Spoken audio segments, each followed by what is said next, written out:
Good morning students. આજે આપણે standard 10th Gujarati chapter number 17 પાઠનું નામ છે ટિફિન.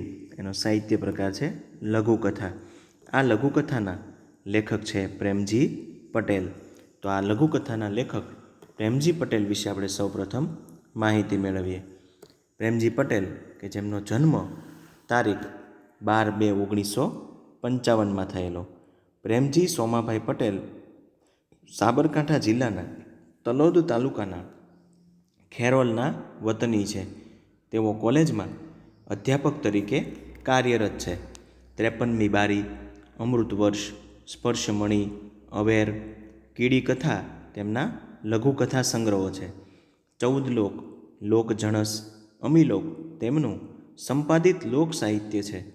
મંકોડાની મુસાફરી, નવતર બાળ વાર્તાઓ તેમનું બાળ સાહિત્ય છે.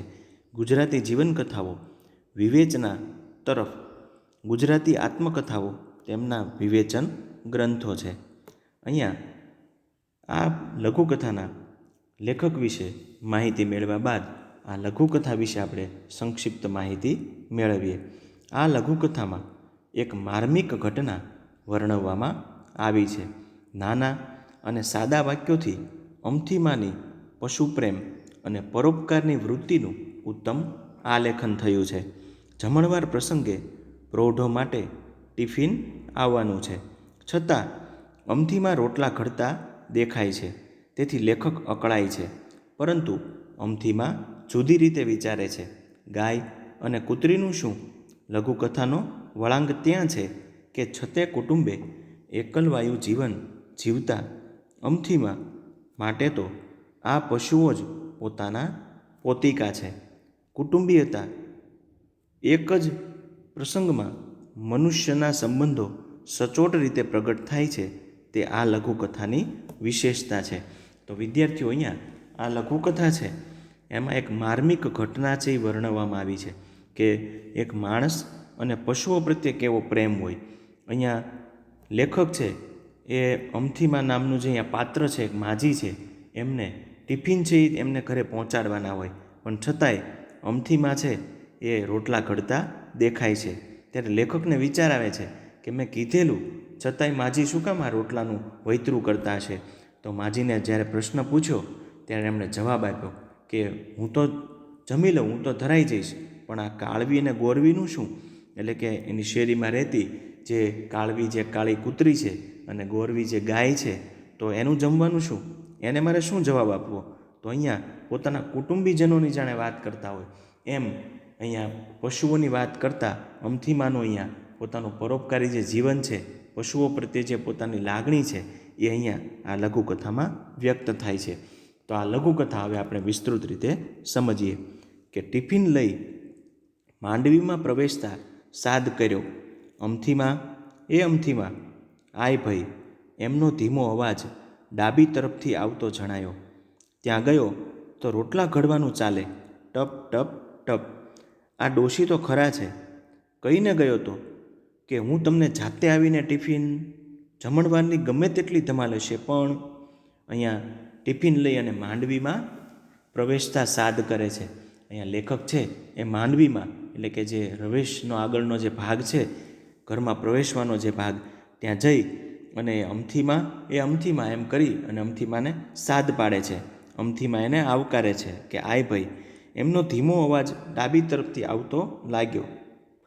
ત્યાં જઈ અને લેખક જુએ છે તો અમથીમા દ્વારા રોટલા ઘડવાનો છે અવાજ આવતો હોય. ત્યારે અમથીમાને કહે છે કે માજી, તમે તો ખરા છો. હું તમને કહીને ગયેલો કે હું જાતે આવીને તમને ટિફિન આપી જઈશ, અને જમણવારની ગમે એટલી ધમાલ હશે તો પણ હું તમને આવીને ટિફિન આપી જઈશ. તો પણ તમે શું કામ આ રોટલાનું વૈતરું કર્યું? એક દિવસ પૂરતા તો ધુમાડાથી બચે, પણ અમથીમાં જેનું નામ. લેખકના મનમાં એવું હતું કે રોજે તો માજી રસોઈ કરતા જ હોય, પણ આજ એક દિવસ રસોઈના ધુમાડાથી બચે, પણ આ તો અમથીમાં કે જે રસોઈ કર્યા વગરના રહે નહીં. મેં કહ્યું ખરું માજી, કહ્યું તું તો ખરું કે ટિફિન. તે સારું કર્યું. તો આ રોટલાનું વૈતરું શું કામ? તેમણે મારી તરફ જોયું અને હળવાશથી કહે. જ્યારે લેખકે માજીને કીધું કે મેં તમને કીધેલું તો ખરું કે હું તમને ટિફિન આપી જઈશ. ત્યારે માજીએ હોંકારો આપતા તે ખૂબ સારું કર્યું. તો તરત જ લેખકે સામો પ્રશ્ન કર્યો કે તો પછી આ રોટલાનું વૈતરું શું કામ કર્યું? વગર કારણની આ મહેનત શું કામ કરી? તેમણે મારી તરફ જોયું, એટલે કે અમથીમાએ લેખકની સામે જોયું અને હળવાશથી એમણે કીધું કે હું ધરાઈ જઉં, પણ આ સામે બેઠી કાળવી અને ગોરવી હમણાં આવશે, એ બંનેને શો જવાબ આપવાનો? અહીંયા તળપદો શબ્દ છે કે એટલે કે હું પોતે તો ધરાઈ જાઉં, પણ સામે બેઠેલી કાળવી એટલે કે કાળી કૂતરી છે અને ગોરવી એટલે કે ગોરી જે ગાય છે એ હમણાં જ અહીંયા રોજના નિત્યક્રમ પ્રમાણે અહીંયા આવશે, તો એ બંનેને મારે શું જવાબ આપવાનો? હું તો તારા ટિફિનમાંથી ધરાઈ જાઉં, પણ એ બંનેને રોજે હું રોટલો છે એ આપું છું, તો એ તો આજ આવશે એની ટેવ પ્રમાણે, તો એને મારે એમ થોડું કહેવાશે કે આજ તો મારે બહારથી ટિફિન આવ્યું એટલે તમને આજે જમવાનું મળશે નહીં, તો મારે એને શું જવાબ દેવો? માજીનો ઈશારો ક્ષણેક વીત્યા બાદ સમજાયો કે કાળી કૂતરી અને ગોરી ગાયની વાત કરે છે. અટકીને આગળ કહે, બે જીવ નેહાકા નાખે તો મારું ખાધેલુંય. ડોશી જાણે પોતાના કુટુંબીજનોની વાત કરતા હોય એમ બોલ્યા.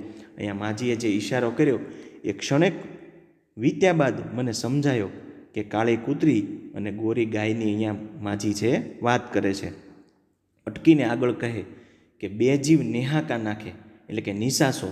અહીંયા બે જીવ મારી સામે જ વસવાટ કરે છે અને એ જો દુઃખનો નિશાસો નાખે તો મારું ખાધેલુંય એટલે કે મારું ખાધેલુંય છે એ બળી જાય, મને પણ એ પચે નહીં, મને પણ ક્યાંય શાંતિ વળે નહીં.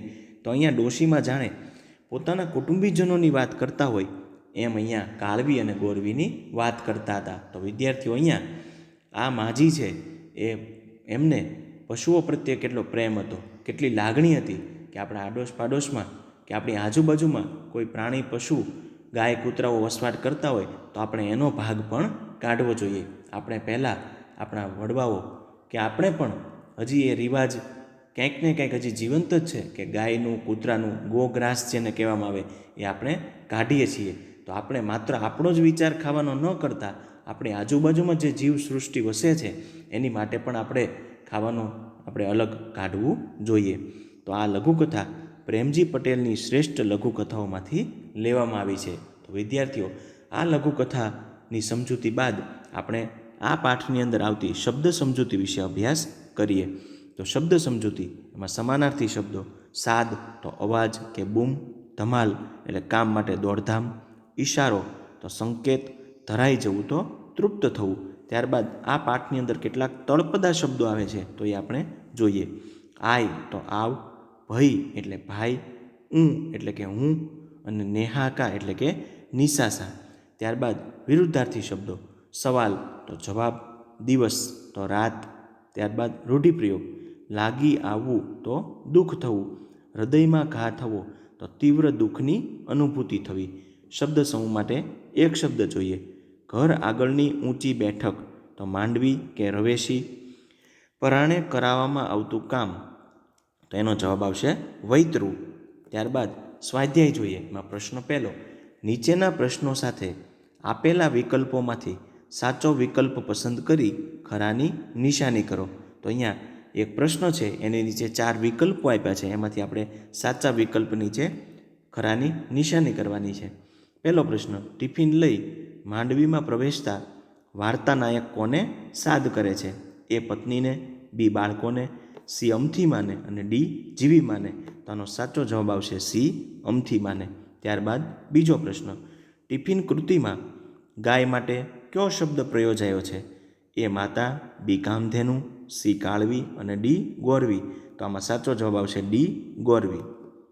ત્યારબાદ નીચેના પ્રશ્નોના એક એક વાક્યમાં ઉત્તર લખો. તો પહેલો પ્રશ્ન છે: વાર્તાનાયક ટિફિન લઈ માંડવીમાં પ્રવેશે છે ત્યારે અમથીમાં શું કરતા નજરે પડે છે? તો અહીંયા આનો જવાબ આવશે: વાર્તાનાયક ટિફિન લઈ માંડવીમાં પ્રવેશે છે ત્યારે અમથીમાં રોટલા ઘડતા નજરે પડે છે. ત્યારબાદ બીજો પ્રશ્ન: વાર્તાનાયક અમથીમાને શું કહે છે? તો જવાબ આવશે: વાર્તાનાયક અમથીમાને કહે છે કે મેં ટિફિન આપી જવાનું કહ્યું હતું, તો આ રોટલાનું વૈતરું શું કામ? ત્યારબાદ ત્રીજો પ્રશ્ન: નીચેના પ્રશ્નોના 2-3 વાક્યમાં ઉત્તર લખો. એમાં પહેલો પ્રશ્ન છે: આ રોટલાનું વૈતરું શું કામનું? આ વાક્યનો પ્રત્યુત્તર શો મળે છે? તો જવાબ આવશે આ રોટલાનું વૈતરું શું કામ? આ પ્રશ્નનો ઉત્તર આપતા અમથીમાં હળવાશથી કહે છે કે હું ધરાઈ જાઉં, પણ આ સામે બેઠી કાળવી અને ગોરવી હમણાં આવશે. એ બંનેને શો જવાબ આપવાનો? ત્યારબાદ પ્રશ્ન ચોથો, નીચેના પ્રશ્નનો સવિસ્તાર ઉત્તર લખો. તો વિદ્યાર્થીઓ અહીંયા સવિસ્તાર એટલે કે 7 થી 8 વાક્યની અંદર આ પ્રશ્નનો જવાબ આપવાનો છે. તો પહેલો પ્રશ્ન, આ લઘુકથાનું હાર્દ સમજાવો. તો વિદ્યાર્થીઓ લઘુકથાનું હાર્દ એટલે કે મુખ્ય બાબત આ લઘુકથાની કઈ છે, એનું હાર્દ છે, એનો મુખ્ય સાર છે, એ આપણે આ લઘુકથાના સંદર્ભમાં આપણે લખવાનો છે. તો આનો જવાબ આવશે કે જમણવારનો પ્રસંગ છે. પ્રૌઢો માટે ટિફિન ઘેર આવવાનું છે. ટિફિન આપવા આવનાર જુએ છે કે અમથીમાં રોટલા ઘડી રહ્યા છે. તે અમથીમાને તે વિશે પૂછે છે. ત્યારે અમથીમાં કહે છે, હું ધરાઈ જાઉં, પણ આ કાળવી અને ગોરવીનું શું? કાળી કૂતરી અને ગોરી ગાય અમથીમાના પોતિકા છે, એના પોતાના કુટુંબીજનો જેવા છે, એમના કુટુંબી છે. આમ મનુષ્યનો પ્રાણીઓ સાથેનો સંબંધ કેવો ઉષ્માભર્યો હોય છે તે ભાવ આ ઘટનામાં સચોટ રીતે પ્રગટ થાય છે. તો વિદ્યાર્થીઓ આ રીતે આપણે આ સવિસ્તાર પ્રશ્નનો ઉત્તર લખી શકીએ. તો અહીંયા આ લઘુકથાનું આપણે સમાપન કરીએ. તમને જે હોમવર્કની અંદર જે સ્વાધ્યાય લખવાનો આપવામાં આવે એ તમારે તમારી વર્કબુકની અંદર લખવાના છે. તો આ લઘુકથાનું અહીંયા આપણે સમાપન કરીએ. Thank you.